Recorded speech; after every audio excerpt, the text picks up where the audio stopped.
L'objectif de cette journée est de permettre à chaque institution d'appréhender les Ishiramwe ABF rihurikiyemo amabanki ryatunganije kuri uyu wa 18 Munyonyo mu gisagara ca Bujumbura ikiganiro n'inyigisho kubijanye n'itegeko ryerekeye kugwanya ikoreshwa nabi ry'ubutunzi hamwe no gukinga ko amafaranga adakoreshwa mu bikorwa vy'ubugizi bwa nabi.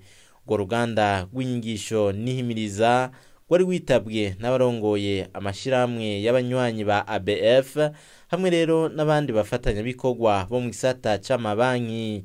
Mwijambo yashikirije icegera ca kabiri c'urongoye ibanki nkuru y'igihugu BRB yamenyesheje ko iyo banki atako itazokora mu gusuzuma ibikorwa bikorerwa mu mabanki kugira ngo ayo nayo yisunge uburyo bwiza mpuzamakungu gutyo ubutunzi bukingigwe bikwiye. Ku ruhande rwiwe urongoye ishiramwe ABF yarashimye ko bakorana neza ni banki nkuru y'igihugu ndetse n'abandi bakorera mu gisata c'amabanki mu ntumbero yo gushira mu ngiro neza ingingo ziri muri iryo tegeko rigwanya ikoreshwa nabi ry'ubutunzi hamwe no gukinga ko amafaranga adakoreshwa mu bikorwa vy'ubugizi bwa nabi. Abitavye inyigisho barakurikiranye ivyigwa kubijanye n'ingingo ziri muri iryo tegeko, ubuhinga bugezweho bwo gukinga ivyotosekaza iryo tegeko hamwe n'ingendo nziza yoranga abanyamabanki mu gukurikiza neza iryo tegeko.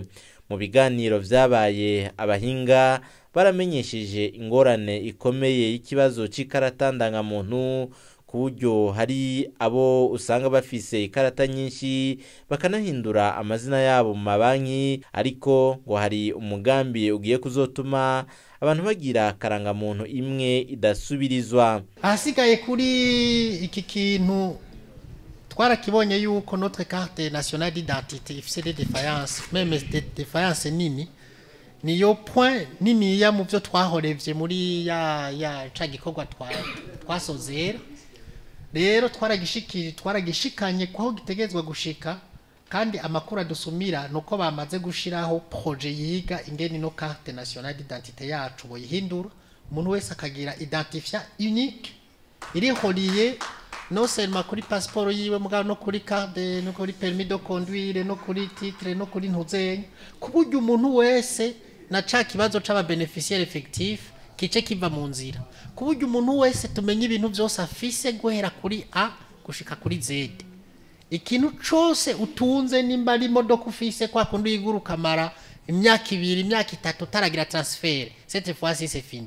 Uzoyiguruza ufise indwi kuba wayishize ku izina ryawe nayo cijako kuri ya nimero yawe. Abandi nabo babonye ko inyigisho kuri iryo tegeko zikwiye kumenyekana no mu banywanyi bakorana n'amabanki kugira ngo batahure neza ibiri muri iryo tegeko. Turabinforma turajanga tukavuga ngo tumenye abakiriya bacu, mugabo abakiriya bacu tubabwiye twe dukorana arakubwira ati je nzokwigira hajya kuko pitetre batabiraba canke bagize iki canke akaja harya naho mpungukwa hayakimajije amaguru azoguma azunguruka. Ariko no munsi twari dukwiye kuva odora ya secteur gusa tugasigurira n'abakiriya tugasigurira na public, ibi bintu bikaba porte au grand public, nitubivugire ngaha mu vyumba gusa ko hamenga ni awikro. Munyamabanga munganizi mishiramwe ABF yarashimye ko abitavye izo nyigisho bagiye barahanahana ivyiyumviro kuri iryo tegeko mbere ngo bizotuma ubutunzi bw'igihugu ndetse n'ubwo mu karere bukingirwa. Iryo tegeko ryashizweho hari hasanzwe hari hirindi ryo mu mwaka wa 2008. Iryo tegeko rero ryaje rije kunganira cangwe kuzuza iryo mu 2008 ryari rifise utunenge.